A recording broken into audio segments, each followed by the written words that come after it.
fait le point sur les bilans des événements économiques de la semaine et on voit quel impact ils ont eu sur les marchés avec Éric Galliègue. Bonjour Éric.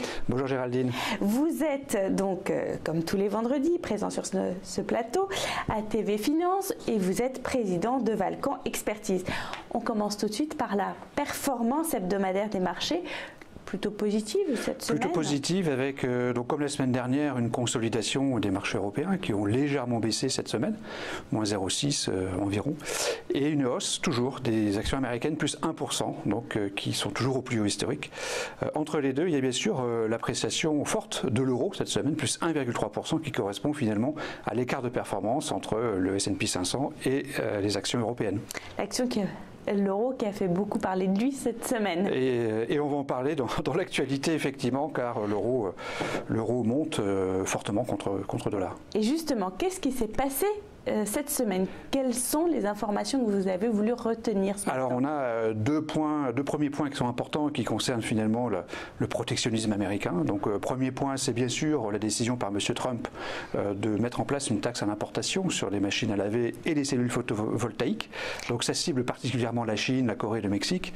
Et c'est bien sûr, je dirais, des actes qui suivent en quelque sorte les déclarations de M. Trump. Donc c'est un peu un tournant puisqu'on a véritablement une décision unilatérale qui est condamnée par les pays concernés, qui montre bien que les États-Unis veulent mettre en place une politique protectionniste, il faut dire les mots. America First, c'est ce que dit le président Trump depuis le début. Là, il passe réellement aux actes et c'est négatif pour notre scénario, pour le scénario, car effectivement, les choses sont pas si simples et on va avoir probablement des mesures de rétorsion de la part des pays concernés. Sa politique est plutôt assez risquée. Elle est risquée, elle met en avant les États-Unis, mais à nouveau, les choses ne sont pas simples. Il faut expliquer, bien comprendre tout ce qui se passe par rapport à ce protectionnisme. Et bien sûr, le vrai problème, c'est les réactions de rétorsion qui pourraient se mettre en place. Et on aurait pour les marchés financiers donc un impact qui pourrait être très négatif en fait.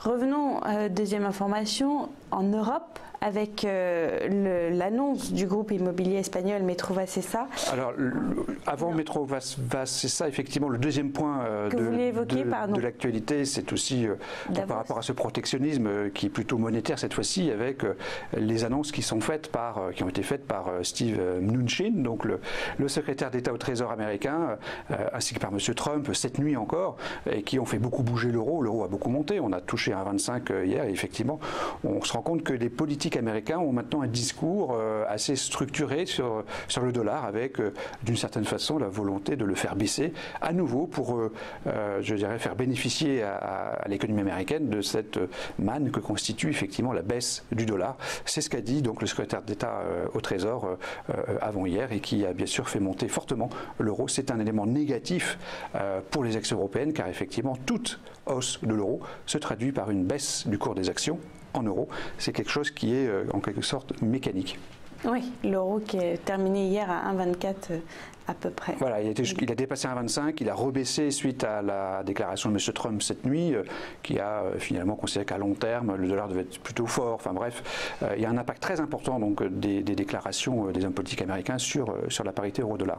Alors maintenant, c'est bon, on peut parler. Donc, troisième point, donc effectivement sur cette actualité. Alors, de l'immobilier espagnol, Metrovacesa, on revient introduit en bourse. En Europe, effectivement, avec donc l'idée ou la rumeur selon laquelle donc Metrovacesa, qui est une société immobilière espagnole qui est sortie de la bourse en 2012, qui a été reprise par ses banques dans le cadre de la crise immobilière, et bien pourrait revenir sur le marché. Donc c'est une bonne nouvelle, en ce sens que ça montre bien que le marché immobilier espagnol est en renaissance, l'économie espagnole est en renaissance, les obligations espagnoles ont été surachetées très largement par le marché cette semaine. Donc c'est bien sûr positif pour le scénario de marché, d'autant qu'en Europe, d'autres pays sont une forme de renaissance. On peut parler de la Grèce notamment, qui aussi pourrait revenir sur le marché. Et cette mise sur le marché sera la première en Espagne depuis que Madrid a démis de ses fonctions le gouvernement catalan à la suite du référendum du 1er octobre dernier. Donc c'est plutôt une belle nouvelle. C'est une bonne nouvelle. Donc, disons que cela montre que le marché est très bienveillant par rapport à l'Espagne et qu'il oublie la problématique catalane, hein, puisque bon, le problème politique existe toujours. On n'en parle plus du tout, mais il existe, il est toujours important. Mais bon, on préfère regarder effectivement les aspects plutôt positifs de l'Espagne aujourd'hui.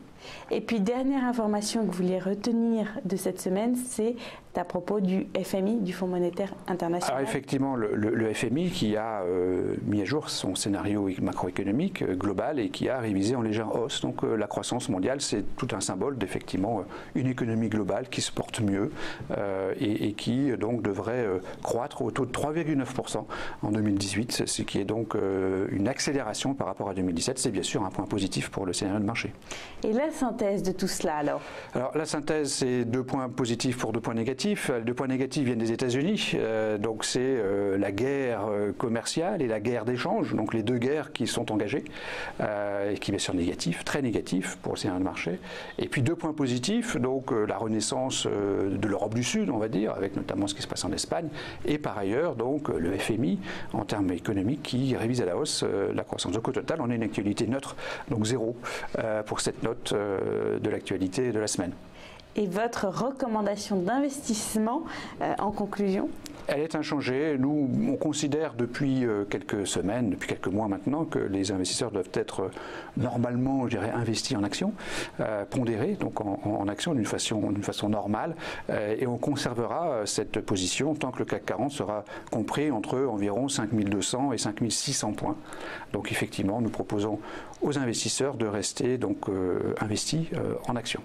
Merci Éric Galliègue pour toutes ces précisions économiques. Je rappelle que vous êtes président de Valcan Expertise.